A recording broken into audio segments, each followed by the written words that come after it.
شروع کرتا ہوں اللہ کے بابرکت نام سے جو بڑا مہربان اور نہایت رحم کرنے والا ہے۔ حضرت ایاز بن حمار رضی اللہ عنہ سے مروی ہے کہ رسول اللہ صلی اللہ علیہ وسلم نے ایک دن اپنے خطبے میں کہا، بے شک میرے رب نے مجھے حکم دیا ہے کہ میں تمہیں وہ بات بتاؤں جو مجھے آج کے اس دن میں سکھائی ہیں، اور تم ان سے لا علم ہو۔ ہر مال جو میں نے بندے کو دیا ہے حلال ہے، اور میں نے اپنے تمام بندوں کو یکسو دین حنیف پر پیدا کیا ہے، یعنی ایک ہی دین پر پیدا کیا۔ ان کے پاس شیطان آئے اور انہوں نے ان کو گمراہی میں لے گئے، جو کچھ میں نے ان کے لیے حلال کیا تھا انہوں نے ان کے لیے حرام کر دیا، اور انہوں نے انہیں میرے ساتھ شریک بنانے کا حکم دیا جس کی میں نے کوئی دلیل نازل نہیں کی تھی۔ میں نے ان کے لیے حلال کیا، اسے ان پر حرام کرتے ہیں، اور انہیں حکم دیتے ہیں کہ میرے ساتھ ہر اس چیز کو شریک کریں جس کے بارے میں نے کوئی دلیل نازل نہیں کی۔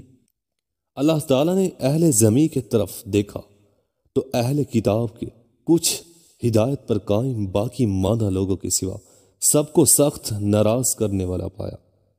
میں نے تمہیں اس لیے مبعوث کیا ہے تاکہ تمہیں آزماؤں اور تمہارے ذریعے آزماؤں۔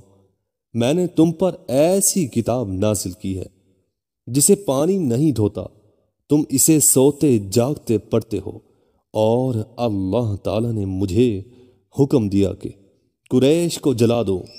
میں نے کہا، اے میرے رب، تب وہ میرا سر کچل کر ایک روٹی کی طرح ٹکڑے ٹکڑے بنا دیں گے۔ اللہ تعالیٰ نے فرمایا، جس طرح انہوں نے تمہیں نکالا تو بھی انہیں نکال دے، تو ان سے جہاد کر ہم تمہاری مدد کریں گے، تو خرچ کر ہم بھی تم پر خرچ کریں گے۔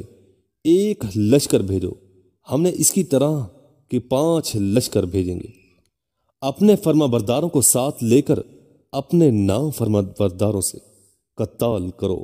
فرمایا، جنت والے 3 قسم کے لوگ ہیں: انصاف کرنے والا، صدقہ کرنے والا، اور نیکی کی توفیق دیا گیا بادشاہ۔ ہر قریبی رشتہ دار اور مسلمان کے لیے نرم دل اور مہربان شخص، پاک دامن، عیال دار اور ضرورت کے باوجود مانگنے سے بچنے والا۔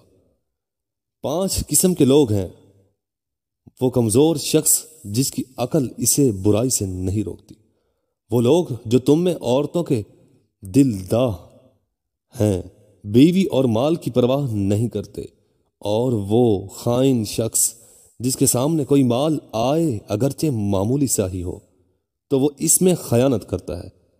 ایسا شخص جو صبح و شام تمہارے اہل و عیال اور مال کے بارے میں دھوکہ کرتا ہے، اور آپ نے بخیلی یا جھوٹ کا ذکر کیا، اور بد خلق فحش گوئی کرنے والا، اور اللہ تعالیٰ نے میری طرف وحی کی کہ تواضع اختیار کروں، حتیٰ کہ کوئی شخص کسی پر فخر نہ کرے اور نہ کوئی شخص کسی دوسرے شخص کے خلاف سرگوشی کرے۔